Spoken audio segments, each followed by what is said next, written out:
The Steelers have hired you as a scout. I saw you made the announcement on the Pat McAfee show. I want to congratulate you to hear on the Bleav in Steelers show about this. I just want to give you the floor. Listen, this is something I know you've worked very, very hard for, and this has been a dream of yours, but I wanted to congratulate you on getting hired as a scout. I appreciate you, Mark. You hit it. You said it best. It's been a dream job of mine. I always wanted to be in the front office. And Omar Khan, he has in the Pittsburgh Steelers and Coach T and the Rooney family, they just giving me this opportunity to put my foot in the door.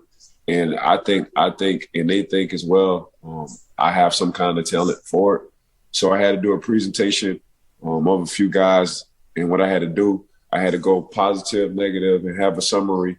Then they have their own grading system, and I did the grading system as well. And I presented it to them, and they said I blew them out the water with it. So they was like, you know what, we can't let him leave without offering this dude some kind of job. Like, obviously, he got an eye for it. He just has to button up. So he got to do some field work. So he got to go under, some of the head guys of director of scouting. He has to shadow them.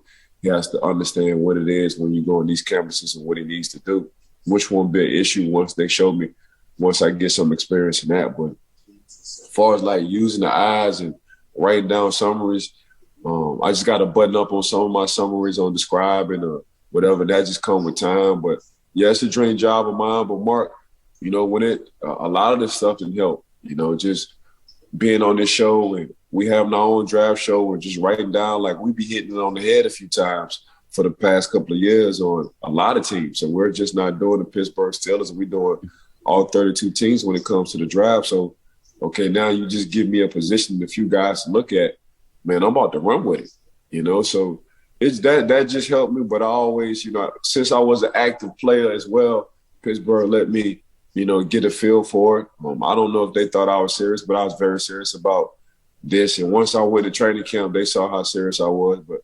huge shout out to Omar Khan and the Rooney family, Coach T, for giving me that opportunity to walk in and have a dream job of mine like that. How did this start? Before we get into your responsibilities and duties, Ike, how did you learn that this could be a possibility, that you might even have this opportunity? How did the conversation even start? Just by scanning. Like I said, I'm a college kid. I love college football. So just by scanning the land, what I mean by that is just by going to Kevin Colbert at the time or talking to the scouts and being like, hey, you see so-and-so at this college, he can play with us. Hey, you see so-and-so. Like every Saturday when I talk to, Kev or one of the scouts in it, on Saturday I watch football, Sunday I was reporting in like, hey, man, you see so-and-so? Or, hey, they got a sleeper, down at Rutgers. And they'll listen. Then when it gets to the combine and these young guys, they declare they're coming out, they was like, oh, snap, Ike online about so-and-so. And this just kept happening years over years. Then I sit in some of the draft meetings and I just fall back. I put my 2 cents in or whatever. But really, I was just kind of grooming myself. And then I got real serious into it. Like, man, this is what I want to do. And they was like, well, Ike, money. I said, man, I ain't worried about the money. Like, this is something, when you really care about something, you ain't worrying about the money. You're gonna do it. You're gonna do it because you're passionate and this is what you love to do. And this is exactly what I love to do. So honestly, my son is probably better than me at laying the land of scouting and saying where he think a kid might go and what around and everything. But yeah, honestly, I just think it's a gift, and being on this show has groomed me a lot on my presentation and just, what you see, you write, what you write, you say. And if you believe in what you write and what you see, present it. And your presentation is just going to be full of confidence. And that's exactly what I did. The one I always go back to, Ike, and this is when we were first starting to do the show, before the Buccaneers went on and won the Super Bowl.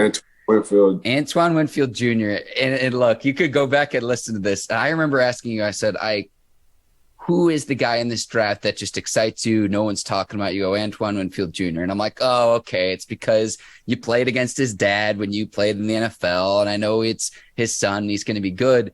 And then later on in that season, as a rookie, as a second-round draft pick in the playoffs, he's making interceptions and making plays all over the field and helps the Buccaneers go on and win the Super Bowl title. And that's the one I always think about. I know no one bats 1,000, but I go back when I think about your player evaluation. That's one where every single time I'm like, I hit the nail on the head for a guy who's a second-round draft pick. And he called it, almost a full year before it happened. This was before the Buccaneers had even drafted Antoine Winfield Jr. Yeah, just looking at his tape from Minnesota, watch his tape from Minnesota, I said, ooh, who this kid is. Then I saw Antoine Winfield Jr. I said, dang, I played with his dad. His daddy played in Minnesota. His dad was like one of my favorites. So if he got any DNA in him like that, he gonna be all the way good. Then he wound up going to the Tampa Bay Bucks. You know, once he went to the Bucks, good old Tom came through. And once Tom came through, it was a wrap. But yeah, I just thought he had it in him. You know, I thought they would say something about his height. They would say something about his 40. So that was the only reason why he dropped down to the second round. But when you press play and you put in that tape, and it shows that he's a heck of a football player, and he'll come down here and knock your block off, and his IQ was super high. I said, man, somebody about to get a steal. This gonna be a steal. And Tampa Bay definitely got a steal. But he was my underdog for sure. He was one of the guys I was looking at that wasn't gonna go high in the first round because they'll probably say something about his height and his speed. But if he was a couple of inches taller, a little faster, he would have been a top 10 pick. Easy. They just knocked him on his height and his speed. But that doesn't matter in the NFL, man. It's all about the heart. He plays with big heart, got big attitude when it comes down to, you know, laying the law on the field and being a personality on that back end. So, my last question for you with your scouting roles. Again, I know this has always been a dream of yours. What are you hoping to accomplish in this new role with the Steelers? Bring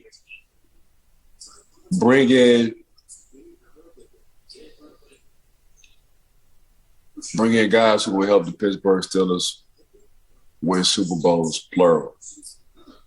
I wanna. When it comes down to evaluation, and I want Coach T, I want Omar, I want the scouts to be like, we trust Ike on this pick. When it comes down to me presenting, and Coach T or Omar like, Ike, who you think we should get? No hezzy, as my son would say, not hesitation. Mm-hmm. No hezzy, Dad. No hesitation. This is what we should get and why. My why is gonna be so strong. They're gonna be like, okay. But my whole goal is to be the best scout in the world. One. That's one. One. Be like, I want my name buzzing.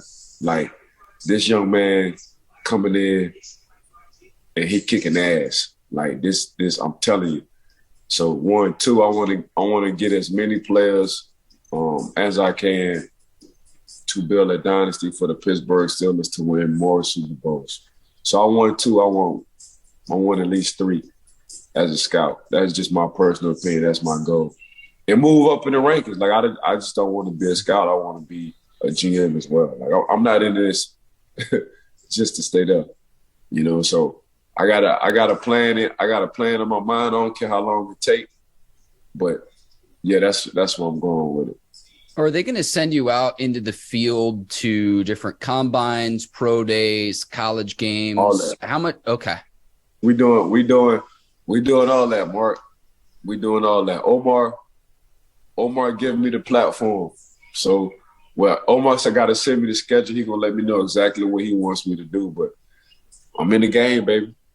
Ike on the road, and as always, we'll put your social media information in the show notes, Ike, so people can follow that journey. Is that it's such an awesome opportunity. And when I saw that became official, I was at work. I was at the office in the newsroom, Mike, and all of a sudden on my Twitter feed, it just starts blowing up. And I'm just like, what the heck's going on? And I knew we had talked a little bit about the air that this was going to be official, but when I saw it become official and We know that how many people watch and listen to PMAC's show.